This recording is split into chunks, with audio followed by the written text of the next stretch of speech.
De nuevo el Evangelio presentándonos esas realidades fuertes, concentradas en muerte. Hay cortejos de vivos que se cruzan con cortejos fúnebres, y es lo que sucede. Jesús con sus discípulos y una multitud caminando, y a la salida de ese pueblo encuentran un cortejo. Gentíos, sin embargo, en medio de los cuales hay muchas soledades. Puede haber mucha gente acompañando un cortejo fúnebre, pero ¿cuántas soledades hay ahí presentes?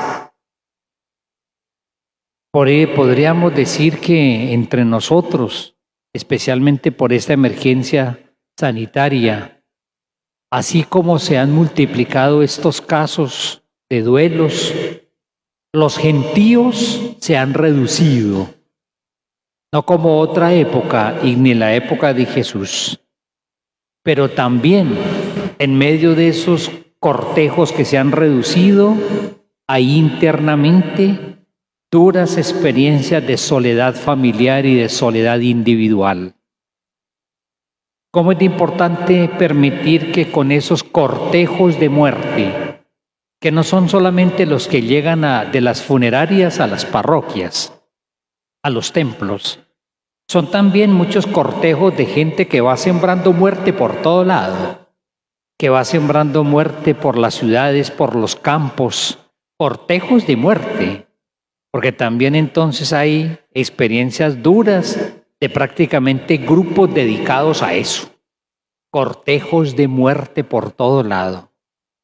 Y cómo es importante que ojalá suceda lo que ahí sucede, que en esos cortejos donde hay multitudes, pero hay soledades intensas, Jesús se haga presente. Qué bella expresión con la cual termina el Evangelio. No solamente que un gran profeta ha surgido entre nosotros, y qué interesante figura profética la de Jesús ahí, el que hace presente en medio de realidades de muerte, sino que además Dios ha visitado a su pueblo. Es decir, hay algo particular que hace que toda esa multiplicación de cortejos fúnebres donde hay tantas cosas sean visitados por una presencia única, en la cual Dios mismo, el Creador, el Señor de la vida, el triunfador, se hace presente en medio de todas esas realidades. Y ahí, en el despojo de la muerte, porque normalmente la muerte es despojo, Jesús ofrece dones. Don para los vivos, que no son tocados por la muerte.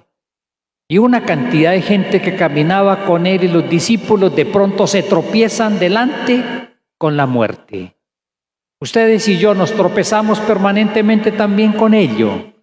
Y en ese sentido, un don que los hace sensibles al dolor, que los hace sensibles para estar presentes ahí, para no pasar de largo. Qué imagen tan interesante la del Evangelio de hoy. Deliberadamente la multitud que acompaña a Jesús hace que se dirija hacia allá y no simplemente se vaya por otro lado.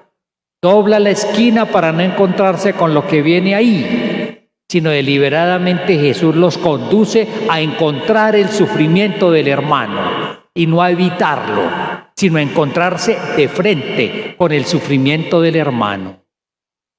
Un don para aquellos vivos que sufren la pérdida de alguien, como esta mujer, en una situación dura, pero un don también para los muertos. Todo eso se concentra en un episodio como el del Evangelio. Eso es magistral como el Evangelio ha sido escrito. Unos escenarios narrados de la manera más habitual, pero sin embargo ahí qué fuerza de evangelio y qué fuerza de anuncio está ahí presente. Y Jesús, aquel que efectivamente no puede pasar de largo, ni permitir que los que lo acompañan pasen de largo ante el dolor, y por eso siente lástima. Con una palabra de consuelo, no llores, ¿Quién de nosotros no ha llorado? Y seguiremos llorando, no solamente por los difuntos propios nuestros, sino por tantos dramas de muerte que en el mundo hay, que efectivamente conmueven y arrugan el corazón. Pero no llores no significa hazte como si fueras una persona de palo, que no sintieras. Es que es posible también tener otros sentimientos contemporáneos a ese sentimiento del dolor y de las lágrimas. Y son esos sentimientos que hacen precisamente que se mire con otros ojos y con otro sentido esa experiencia dura del despojo fúnebre. Un gesto de vida, qué interesante es. Jesús se acerca y toca el ataúd. Algo que seguramente en la época no se permitía hacer, porque era una impureza total. La impureza de mis manos que hace impuro toda mi vida de un viviente ante esa realidad de la muerte tocada con mis propias manos. Pero a mí me gusta pensarlo de otra manera. Pareciera que Jesús que toca el ataúd lo que hace es detener la marcha fúnebre. Porque ante la muerte, ante Jesús y su presencia, la muerte definitivamente toma un rumbo diferente. Una palabra eficaz de vida. Muchacho, a ti te lo digo, levántate. Es una palabra de resurrección. Y es una palabra dirigida a cada persona. Se trata de un muchacho, se trata de un joven, el hijo único de una mujer viuda. A ti te lo digo, es personal. En esas multitudes, sin embargo, hay soledades. En esas multitudes hay dramas individuales.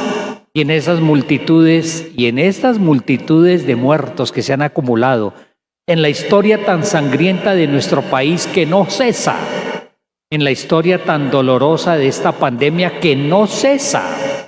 Y sin embargo, esa cantidad de personas, muchas de ellas sencillamente llevadas al cementerio en una bolsa negra sin que nadie pueda hacer nada más.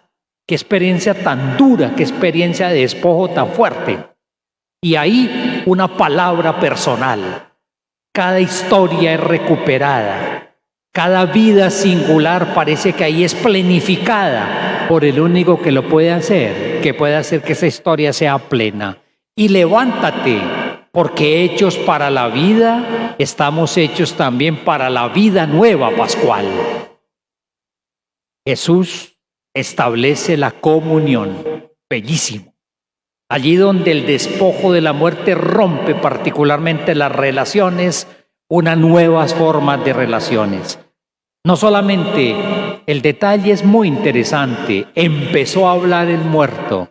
Uno se imagina un poco la escena y ¿qué le escucha a uno muerto que resucita? Entonces todas las historias y qué le pasó, qué sintió, qué vio, no sé qué más cosas curiosísimas y raras podrán en ese momento imaginarse. No, mucho más allá de eso, es esa experiencia efectivamente de una comunicación que se restablece. Hay una manera distinta también de hacer presentes a los que se fueron, en ese don de la fe, en ese don de lo que llamamos nosotros la comunión de los santos, una manera de una comunicación transformada, hasta el punto que no solamente es eso, se lo entrega a su madre. Es el fin de un doloroso drama. Una madre que además era viuda y que además entierra a su único hijo. Soledad en estado puro. Y sin embargo Jesús invitándonos a todos a que en medio de esos dramas de muerte seamos capaces de crear nuevas formas de comunión. Comunión reconciliada, comunión renovada, comunión recreada.